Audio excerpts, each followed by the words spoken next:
Hi, everyone. Welcome to this session where we are going to be introducing the Better Mining 2023 Impact Report. I'm very excited to be here. We're going to reflect on some of the significant strides we've made in 2023 in creating a more responsible and transparent supply chain within the artisanal and small-scale mining sector. To introduce myself, my name is Heather Warren. I am the Operations Director for Better Mining. Before we get started, I want to cover a few housekeeping topics. So today's webinar is being recorded, and we will be able to share a link with you after the webinar is complete, which we are welcome to visit the content yourself and share it with colleagues if you want to. You'll see that as participants, your cameras and microphones have been switched off. But if you do want to ask any questions anytime throughout the webinar, feel free to put a question in the Q&A. You can direct the questions directly to any of the panelists if you'd like to. And then at the end, we're going to have a Q&A session, which we'll try and address as many of those questions as possible. And just so you know, the last 15 minutes during that Q&A session, there will be no recording. It won't be recorded. So with that, let's get started. So I wanted to start by first introducing Better Mining for those of you who are new to it. Better Mining is an initiative that operates directly at artisanal and small-scale mining sites. Our primary focus is around improving conditions and reducing environmental, social, and governance risks and advancing human rights. By implementing real-time data monitoring systems, we help ensure that global supply chains, especially those for minerals like cobalt and 3Ts, are responsibly sourced. We're also credited by the RMI as an upstream mechanism. Our 2023 Better Mining Impact Report, we're proud to highlight several achievements that demonstrate the tangible impact of our work, and I want to share a few of those with you before we get started. Over 2023 period, we served over 17,400 ASM miners on 29 mine sites. Another notable achievement this year has been our efforts to improve gender inclusion. Through our targeted corrective action plans and capacity building initiatives, we've made progress in promoting women's participation within the mining sector and helping create more equitable opportunities at these sites, and we're very proud of that. A third achievement has been the use of our digital tool Trace, which has made significant advancements in supply chain transparency.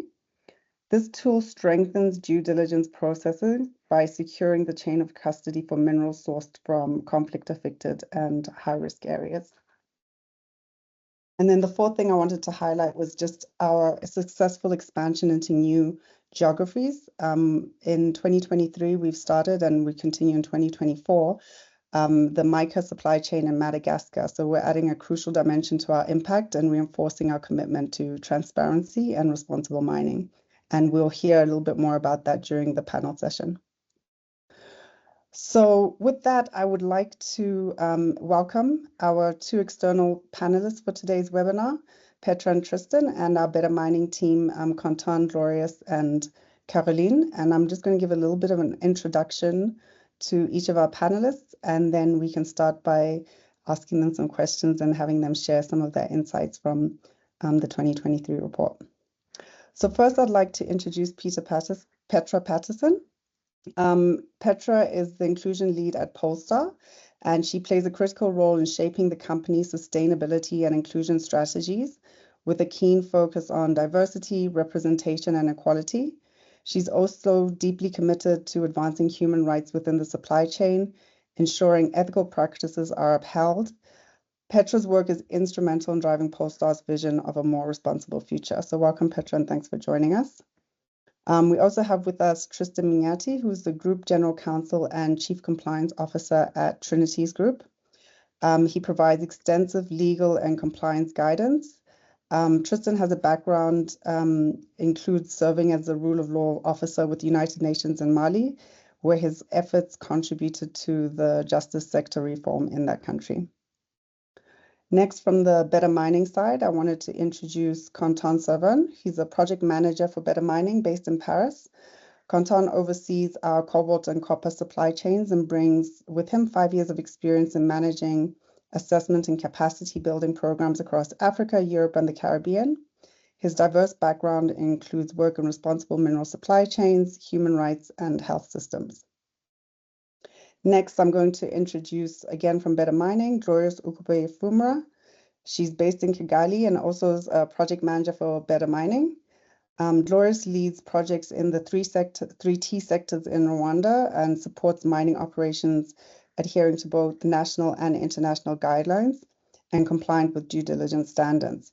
With nearly a decade of experience in the mining sector, Glorious brings a wealth of knowledge in responsible sourcing and compliance.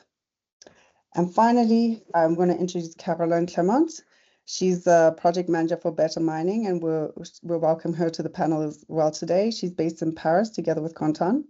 She joined Better Mining as an analyst, and Carolyne is an expert with extensive experience in leading the risk identification and risk mitigation in mineral supply chains. She's led multiple projects in the 3T sector in the DRC and is now the focal point for all our Mica projects in Madagascar, and we'll be sharing a little bit about that during the course of this webinar. So with that, I might start by passing over to Petra. And Petra, maybe you can tell us a little bit about Polestar, for those who don't know, and what was your process to deciding to support Better Mining, and why do you believe it's important for companies like yours to engage with initiatives like Better Mining? Yeah, sure. Thank you. And thank you for having me here today.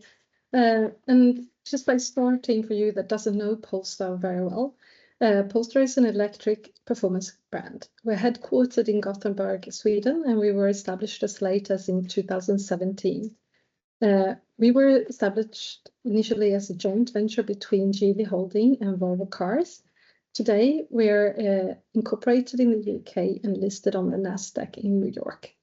We have a 3-car lineup, and our purpose is to improve the society we live in by accelerating the shift to sustainable mobility. And we're based on 3 pillars: design, innovation, and sustainability. We can go to next slide and talk about our ESG strategy. We concentrate our sustainability efforts in 4 focus areas: climate neutrality, circularity, transparency, and inclusion. And as you all already have heard, the transition to a low-carbon economy accelerates, and the demand for the minerals that support the energy transition ramps up. Vulnerable and marginalized groups repeatedly enjoy inequalities and face discrimination, and we realize that these abuses are more likely to occur in the fringes of the supply chain. And companies at the helm of these global supply chains, such as us, do have a responsibility to implement ethical business practices and strive towards fair labor standards. Within the area of inclusion, Polestar aims to build awareness around human rights and taking actions to create positive impact along our value chain. As an example, we trace identified high-risk materials down their supply chains for us to conduct supplier risk assessments and set actions for improvements together with our business partners to mitigate negative impact on the ground. Due to complex supply chains, we also recognize that we have a responsibility to mitigate negative impact where there is no direct traceability. And this is where Better Mining helps support our ESG strategy. We can go to next slide, please. Polestar joined the Better Mining program in 2023 to tackle challenges across the artisanal mining sector. For us, Better Mining is a giving back program to support and improve small-scale mining sector. As a general rule, we believe we can have greater impact if we inspire and collaborate with others to drive change, especially if we collaborate with credible multi-stakeholder initiatives. The automotive industry and supply chains are long, and there are many tiers, and therefore we collaborate with different initiatives in several sectors to tackle various challenges. The number of tiers in the supply chain, along with its complexity, is a challenge, but we're convinced that embedding safer and more equitable conditions across a very complex portion of the global mining sector is key. Therefore, we appreciate working in initiatives such as the Better Mining Initiative, as well as others, to identify risk and work with mitigation actions on site. Next slide, please. And what about the impact created? Artisanal and small-scale mining is a source of employment and income generation, and in many countries it's an important socioeconomic sector. However, extreme poverty and lack of economic opportunities makes it difficult for these workers to have enough leverage and negotiation power when it comes to, for example, their occupational health and safety, terms of employment and security at site. And support is needed to help the ASM operations to drive improvements and address the risks of human rights violations. Within the context of realities that the locals face on a daily basis, better mining directly enables and drives improvements. If you read the Better Mining Impact Report, you can read that 440 corrective actions are implemented just in 2023. And since programs start, it has a success rate of 71%. Next slide, please. Thanks to trained agents permanently deployed at the sites, data on incidents are recorded on what kind of risks a specific mine is facing. Monthly corrective action plans, so-called CAPs, to mitigate identified risks are reviewed with the local stakeholders, and the implementation is overseen and followed up by the Better Mining project team. And as a member in Better Mining, Polestar receives communication on the risks and progress of CAP implementation every quarter. And these reports gives us very valuable insights, and the discussions in our meetings are very much appreciated. One advantage for us when it comes to the Better Mining project and its assurance process is that it's also credited by the Responsible Minerals Initiative, as already mentioned. It's recognized for its implementation of OECD-aligned due diligence procedures and management systems.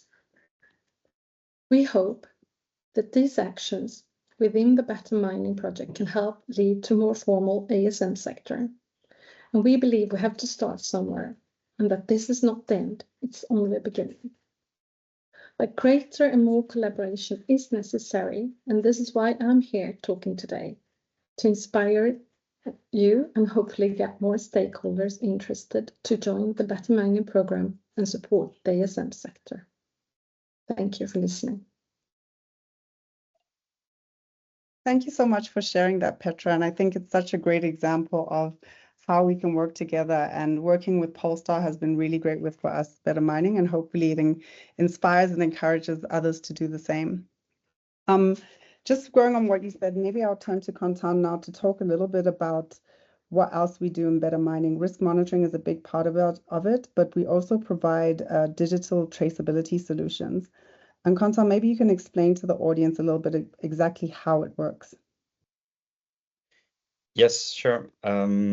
So digital traceability, well, what does it mean first? It means tracing the product from the mine or even the pit all the way to the export point, and to ensure that there's no contamination along the material flow, or that risk of contamination have been addressed appropriately, efficiently, and in a timely manner, and that there is full transparency with all parties at all time. So how does it work? Well, physically we work with tags. So Better Mining will provide like plastic tags with barcodes that the state agents in the DRC or in Rwanda will place on bags of minerals to seal them. And then Better Mining agents that are on site will scan those tags with their phone to enter the related traceability data, such as the date of production or the weight. And on the digital side, we use a platform that's called Trace, that's been developed by RCS with the help of external partners. And yeah, just having the data, the digital recording and management of data offers a better visualization, better clarity, and overall better understanding of the supply chain. So Once that is set up, we monitor the risks related to chain of custody, just like any other better mining risk category. So if you're familiar with our work, we assess different risk categories on sites like conflicts, human rights, working conditions, and when we have traceability in place, we assess the chain of custody risks. So we analyze incidents and risks when they occur, and we address them with corrective actions using our critical breach procedure for the most serious incidents. So to give you an example, we have a weight error that will show up in trace. So at point A, a bag of minerals is recorded at 50 kilograms, and at point B, it's recorded as 80 kilograms. So because our approach is to have boots on the ground, we have better mining staff that can investigate. Was it a technical problem? Was it a human error? Or was there actual contamination? And what do we do about it? And yeah, that's our approach. And then finally, we deliver the traceability reports for every lot that's about to be exported. And that's part of the necessary documentation that the exporters must provide. So in 2023, for example, we traced and validated 66 exports of 3Ts from Rwanda and DRC to the international market. Amazing. That's great to share. Can you tell me a little bit why it's important? What is the importance of traceability? Because it is gaining a lot more credibility, I think, especially in the DRC and Rwanda.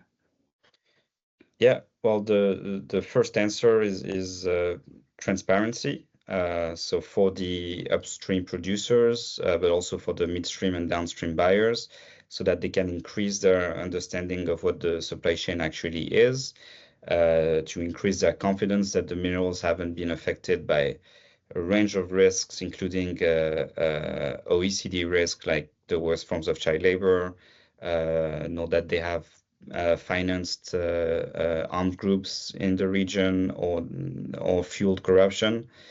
And yeah, and then for the final consumers, it can also increase the confidence towards a particular business or a brand. It also served for compliance because we certify that production has followed international standards, and actually supply chain tracing is a legal requirement for conflict minerals coming from conflict-affected and high-risk areas, and it could be applied to cobalt and copper in the future, depending on the evolution of legislation. And one last dimension is that traceability helps recognize the efforts of upstream actors. For example, in cobalt and copper, we don't have traceability, but we have a lot of upstream actors like miners or ASM cooperatives that put in a lot of efforts to clean up the supply chain, to get rid of child labor, to improve their working conditions, and traceability would give them that extra visibility to their customers and extra visibility. It's interesting because you're right, a lot of traceability is focused in the 3T sectors and not a lot in cobalt and copper. Maybe you can tell us a little bit about why that is. And I know you're doing some work in that sector around building traceability. You can share a little bit about that. Yes, so indeed we haven't traced any cobalt copper production so far. There's, I guess the main reason is that there's a lack of incentive in the industry as a whole, because cobalt and copper are not considered conflict minerals. That's 3T and gold. So there's just not the same amount of legal requirements to demonstrate due diligence and traceability as with the 3Ts. There's also the fact that we would need to adapt the approach to cobalt and copper, where exported quantities are much more important. But that's not really the issue. The roadblocks have not been as much technical as they have been related to legality. So to trace cobalt, we need approval from the DRC government and its many agencies, and we need yeah, to remove the legality roadblock, because as per the DRC mining law, all of ASM production of cobalt and copper is illegal, because in fact it always happened on an industrial concession, which is technically illegal. So as you mentioned, however, we've been working with the EGC in the DRC, so that's the Entreprise Générale du Cobalt, and it's a DRC government-backed organization that has the mandate to eventually manage and oversee all the production and sale of ASM cobalt and copper. And yeah, there's been breakthroughs there. They officially obtained 5 mining squares from GKMIN to conduct some start some pilot sites. And we have signed an MOU with them and will be associated in the development of those sites as technical partners for traceability. So that's pretty exciting. Very exciting. And hopefully in our 2024 Better Mining Impact Report, we can find out a little bit more about how that pilot goes.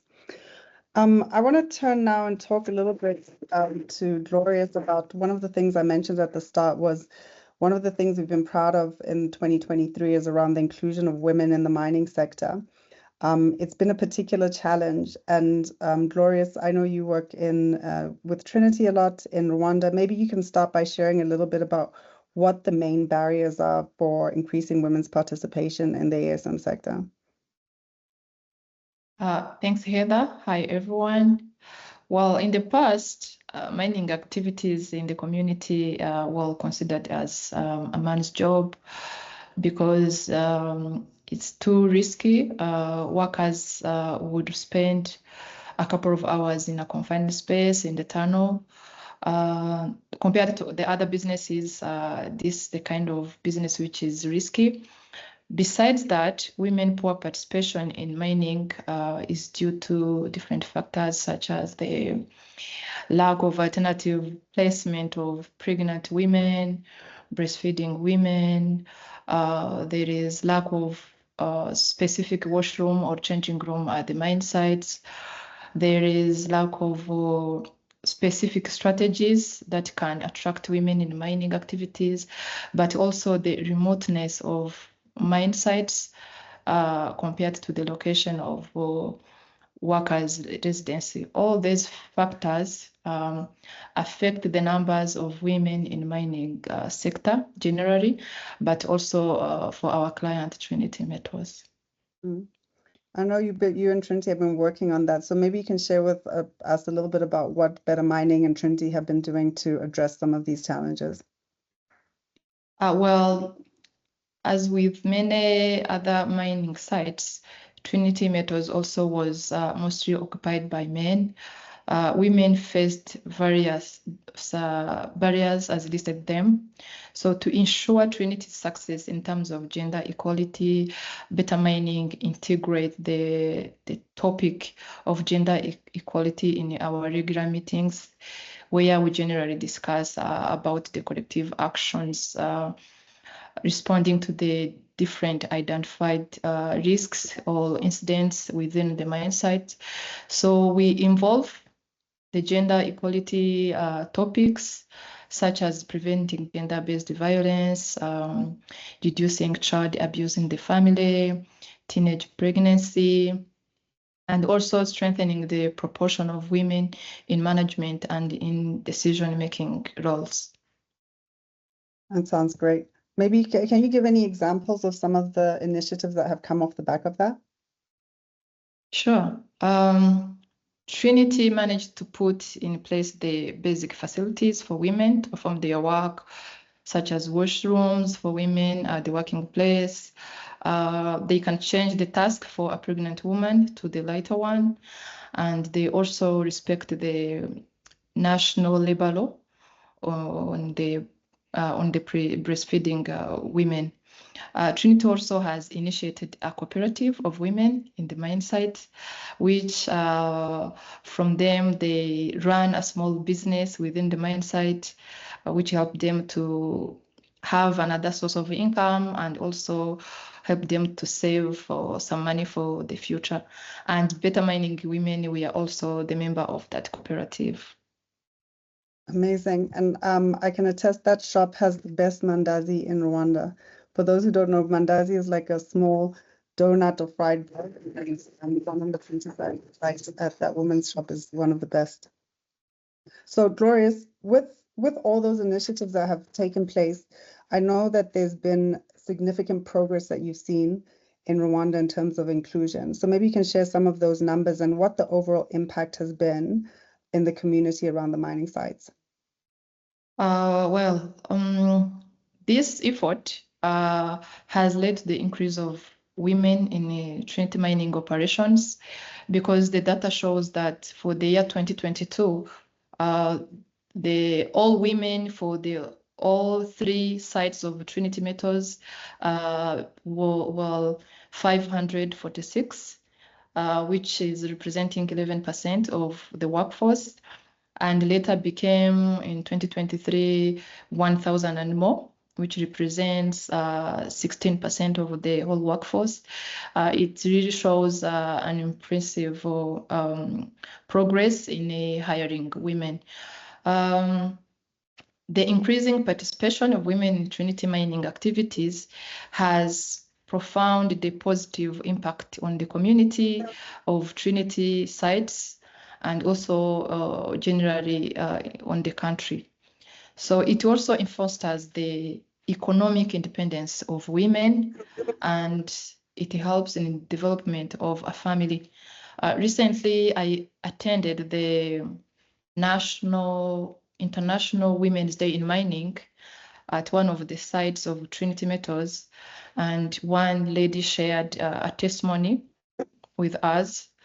So she told us how she joined the mining sector with her husband. Back then, life was somehow difficult. They were struggling to get 2 meals per day. But currently they own 2 houses and 3 cars at home, which shows participation of mining or involving women in mining sector. It also improves the stability of a family, and when a family is economically stable, it also reflects the community and in the country in general. Thank you. A great example. Thank you so much for sharing that, Glorious. And maybe while we're talking about Trinity, Tristan, I might pass on to you. I know Trinity that's one of many initiatives that Trinity has put in place, but maybe you can talk a little bit about what else Trinity has done in advancing multi-stakeholder collaboration. In particular, I know you guys have done some great work with unauthorized miners on your sites. Thank you so much, Ethan. Thank you, everyone, and hi, everyone. And thank you for having me and Trinity Metals represented here. I think probably a little bit background of Trinity Metals before I go straight to the question. Trinity Metals was formed in 2022 following the merger of 3 local companies, but obviously owned by international investors in mining. And we mine in 3Ts, but we've also been busy exploring lithium in Rwanda. We have more than 7,000 employees, of which 99% are Rwandans, and at the same time of which 98% are sourced from the local communities. Coming back to the question, unauthorized mining has been the main challenge we've been facing in our daily operations, and generally because of 2 main reasons. One, those people involved in unauthorized mining have been mining for many years, and these mines we have, they are historical mines that have been mined by Belgian companies since colonial time. And from generation to generations, those people have been living through mining activities, and they don't know probably something else other than mining. So having an investor around, actually with more mechanized methods than what has been used in the past, it's perceived by the community as something that's going to take away from them the food on the table, if I may say. So you need obviously to cohabitate with the communities, and you need to ensure that they're also involved and they own your activities in the mine. So to be able to do that, you need to involve other stakeholders, including Beta Mining, but also the government entities, including mainly Rwanda Mines Petroleum Gas Board, which is the regulator of the mining sector, And you also need to involve the local government, mainly the district where you're operating, but also not forgetting the communities and those people involved in unauthorized mining. They're also members of that communities where you're operating.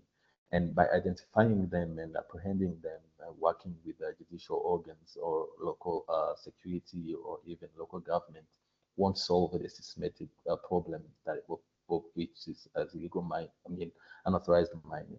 And to be able to deal with that, obviously, you need to assess the problem. Why are they involved in unauthorized mining? As I've earlier explained, it's mainly because that's the only activity they have been doing and they used to do, and that's the source of their income. So you create actually alternative employment to them, to those who are not involved in mining as per se, but you also create mining opportunities to those people to accommodate them. That's why I say that 98% of our workforce, they are sourced from the local community to ensure that they are actually participating in our mining activities. And the more you mechanizing your method, you also need to include them in other source of activities or source of income. That's where I will just give an example of one of our mines, Nyakabingo mine, where 130 people previously involved in unauthorized mining have been identified and employed by the company, and they are now responsible miners.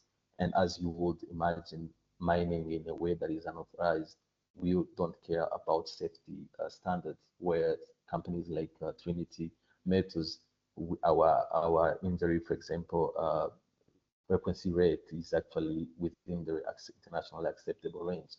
So this is something they're really happy about, and it's a way of creating alternative livelihood to them, not with the risk one and dangerous activities. And you also think about their families so that they also partner with you in curbing this issue of illegal mining. So we've bought land in neighboring communities and partners, spouses and siblings and relatives of those people whom we employed.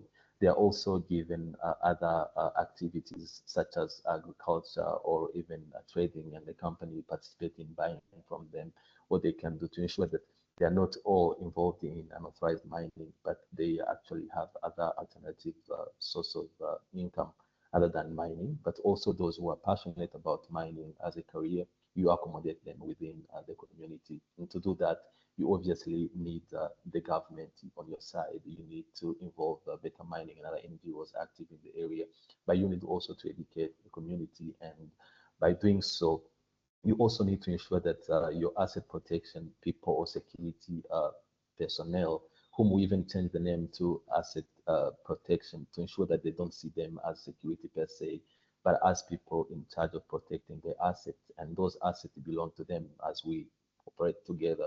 So by doing that, you also need that to ensure that the approach you use internally is a human right-based approach. By doing that, you need to train your security personnel or asset protection staff and other staff involved in interacting with the community on voluntary principles of security and human rights, to ensure that when they're dealing with the community, they respect them, they respect their dignity, and they see that they are valued and they're also a member of the company, same way we respect government and other stakeholders, they are also respected. And I think this has really yielded a lot of fruit, and we've seen them as partners where initially they were mainly seen as a threat, but and we continue to improve on that front. Thank you so much. Thank you so much for sharing, Tristan. Tristan, can I ask, what's the process of recruiting previously kind of unauthorized miners for Trinity? How do you guys go about that? That's a very interesting question. First of all, you need to have a recruitment policy, and obviously we have a recruitment policy. We also have an equal opportunity policy, and we ensure that we comply with the ILO standards, but we also comply with the Rwandan law that was actually enacted in 2018 and amended in 2023. And you also need to ensure that you're not operating as an informal sector, which is one of the stereotype about mining, where people think that mining is an informal sector and people are not complying with the law and so forth.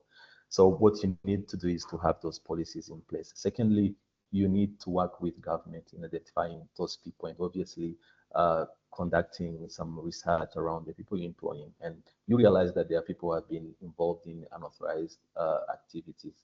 Some companies adopt an approach of rejecting them immediately on the ground that they have been previously involved in unauthorized mining and therefore unethical. But our approach is different. You need now to educate those people, partnering with government, partnering with all the stakeholders. You show them the illegal, the adverse effects of unauthorized mining. I will give an example where one of our mine, Lutongo mines, or mine team, we've conducted an exercise within schools where children have competed about the adverse effect of unauthorized mining, and which actually includes dropout rate that is high in those areas where mining is compared to other areas. So you talk to them, you engage them, and you train them. And you also, after training them, you need to conduct the onboarding process and the induction process, which includes also health and safety. And you end up realizing that those people, they're among the best employees you can have. So it's not like you reject them initially based on their background, but you educate them and ensure that they're also involved in everything you do. And they can change, actually. Thank you so much for sharing that, Tristan. I think it's amazing the work that you guys have done, and I think a lot of other companies can learn from it. So I'm sure a lot of people will take away something from that. So thank you so much for sharing that. As I mentioned at the start, one of the areas that we're very excited about in 2023 was expansion into a new geography, into Madagascar. And Carolyne, who is one of our project managers and who's leading our Mica initiative in Madagascar. I know you've been to Madagascar recently as well, so maybe you can start by telling us a little bit about your experience in Madagascar. Thank you, Heather, and good afternoon, everyone. For people who have never been to Madagascar, I have to say it's quite a beautiful country. The biodiversity is extraordinary. The food is really good, and I'm French, so I care about that. And the people are extremely lovely as well. Something I didn't realize before going there is how vast a country Madagascar is. So it's the size of Ukraine, but with limited infrastructure. And it's a poor country with around 80% of the population living with less than $2 a day. Another striking point for me was that it's a very young country. So around half the population is less than 18 years old.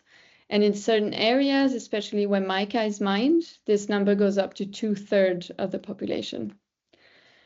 So mica is mined primarily in the regions of Anus and Androy. I've been to the Anus region only, but both are quite similar. So they're located in the south of the country, and this area is known for its climate.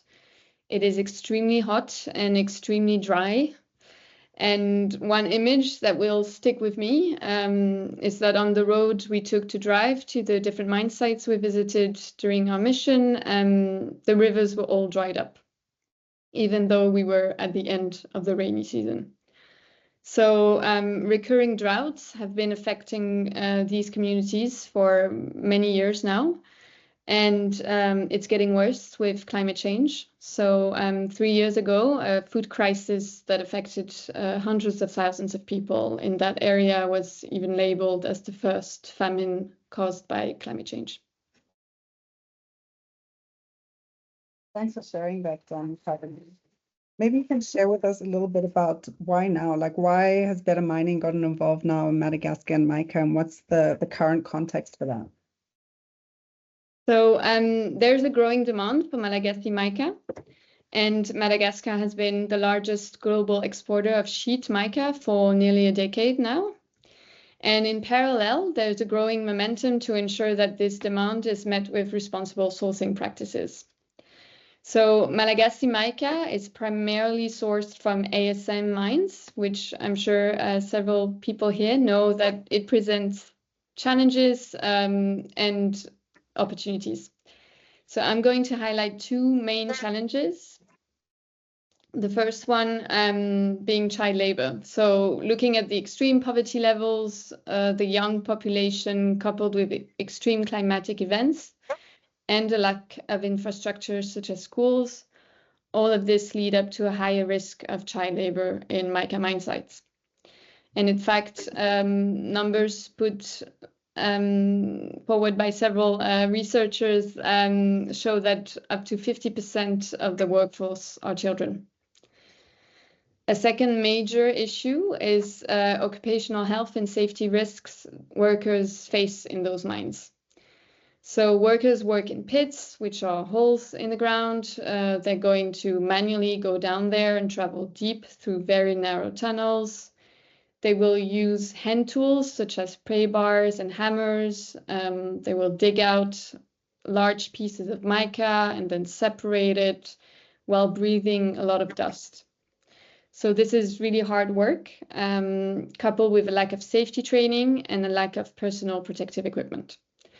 And all of this results in several injuries and fatalities. Now, this is a very bleak picture, but ASM also presents real opportunities for local development and socioeconomic growth of mining communities. As I mentioned, these communities are located in remote rural areas where mining constitutes the principal, if not the only, means for development, and can generate local purchasing power and lead to more demand for locally produced goods and services. Thanks so much for that, Carolyne. Can you tell us a bit more about why the demand for mica? What's mica used for? I'd never heard about mica until last year, but there seems to be a growing demand for it. So mica is used in electronics, cosmetics, construction, paint, coatings, plastics, and the automotive sector. You probably don't realize it, but you have mica all around you. And that's because it has several properties. First, it's a heat resistant, so you will find some in your kettle if you open it. It is also an electrical insulator, which makes it valuable for the production of batteries, which are then used in the automotive sector. Mica is also very pretty. As you can see in my background, these are sheets of mica. So it's shiny and flaky. So if you have a shiny paint or a shiny eyeshadow at home, it's very likely you have mica in there. Interesting. I wonder if I have it in my makeup today. So given the challenges that you've described of the ASM sector and mica in Madagascar, why pursue projects in Madagascar and not completely stop any kind of business or mining of mica in Madagascar? Thank you for that question, Heather. It's a very important one. So from a business point of view, it is very ineffective to disengage from ASM mines and hope that none of these minerals will ever enter your supply chain. Our experience in other geographies and other minerals show us that ASM minerals will enter global supply chains. So you don't mitigate the risk of ASM might represent for your supply chain by simply attempting to exclude it. And then from a more ethical point of view, as I mentioned, mica is the only source of revenues for many of these communities, and they live in those very dry and hot areas where other sources of revenue, such as growing crops or grazing land, may not provide sufficient income for those people. I think it would be quite irresponsible to stop doing business with them. And last but not least, these communities suffer from climatic events which are exacerbated by global warming without having been historic contributors to the rise in greenhouse gas emissions. So I think it's also a matter of climate justice to support them. Agreed. And what is Better Mining's plan for Madagascar and for mica? How are we going to make it better? So Better Mining has been working for many years now in remote and poor communities in the DRC and in Rwanda. And as highlighted by my colleagues, we've made great progress and we've had successes in mitigating certain risks, such as child labor and unsafe working conditions.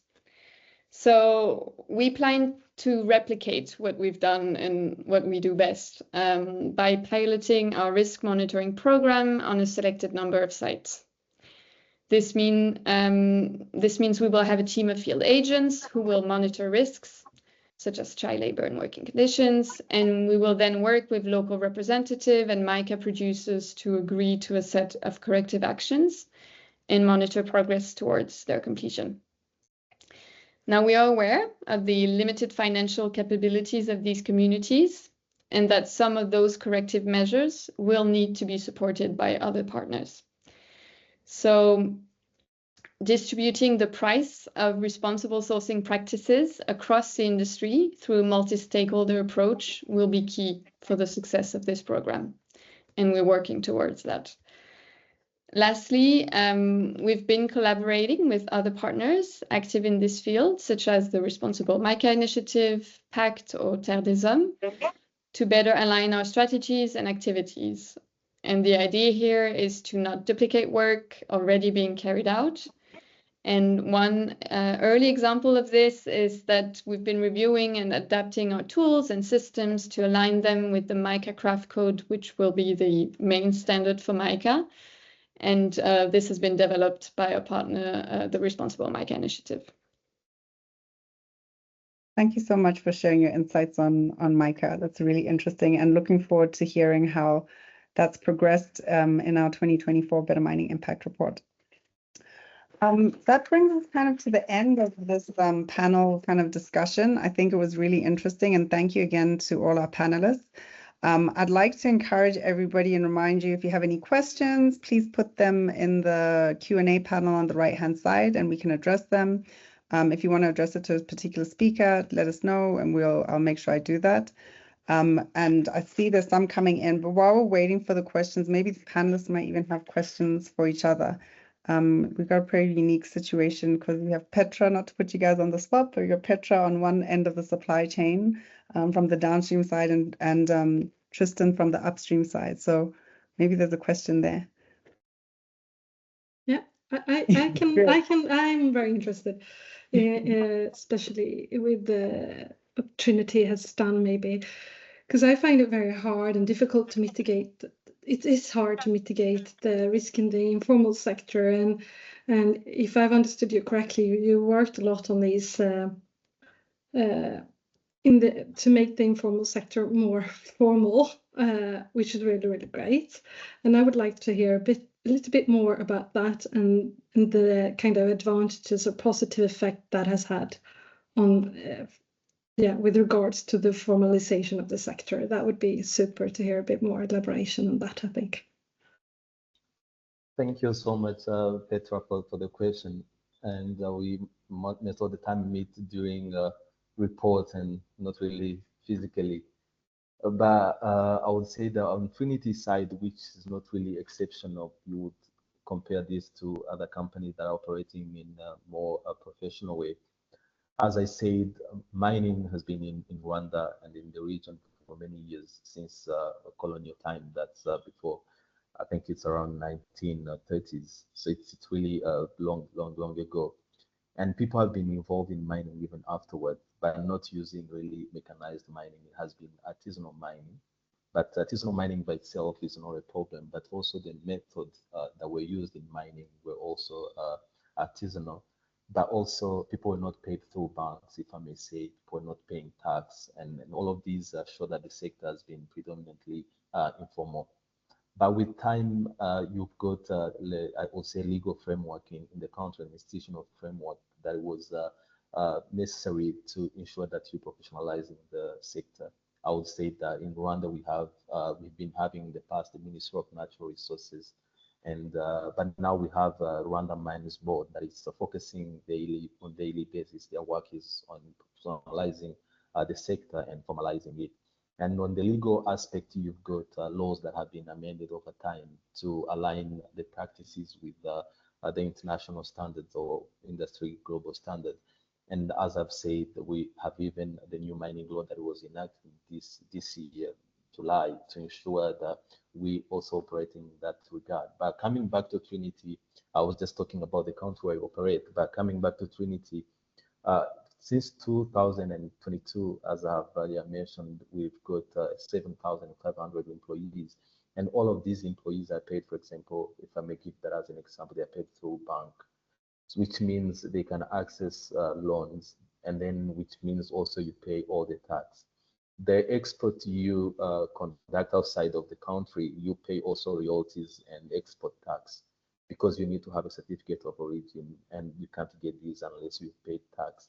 And you've got also data mining, verifying and providing you feedback from what you're doing, and also ensuring that you align with OECD guidelines and other international standards. And as a company also that is operating at a global scale, and also I would say with a reputation, we also ensure that whatever we do, we align with the international standards of human rights, but also industry standards. So it has been a journey, if I may cut the story short, and we're still on that journey. But as I said earlier, we don't no longer consider mining as an informal sector. We consider mining as a formal sector, the same way we have banking sector, we have laws and regulations, the same way banks have laws and regulations. We have a regulator, RMB, the same way banks have central bank, and other institutions in the country also regulated. So it's a regulated sector and no more informal. But obviously, it's not all the companies that are at the level of Trinity. All we do, we take ourselves as leaders in the industry and ensure that whatever we're doing, we also helping other companies. Over recently, there was an accident where our specialized rescue team was sent to help another mining company that is not related to us. It shows how much we committed to ensure that we participate to developing the sector, but also ensuring that those who are not operating in a formal way are also formalized. And the government is doing the same on various fronts to ensure that everyone operating in the sector is formal. But as far as we're concerned, I would say we really have made very many progress, and we align with whatever you would call formal, not informal. Thank you. Thanks, Thank you. Tristan. Okay, with that, again, just want to say thank you so much to all our panelists, particularly to Petra and Tristan for taking time, and for both the support that you've given to Better Mining over the years. I would like to encourage everybody, if you haven't already, please download our Better Mining 2023 Impact Report. It's a great read. It's a great way to understand what we do as Better Mining and understand the impact that Better Mining has.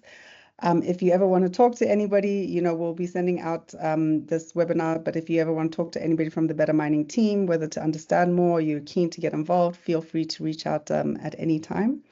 Thank you, everybody, and hope you have a good day.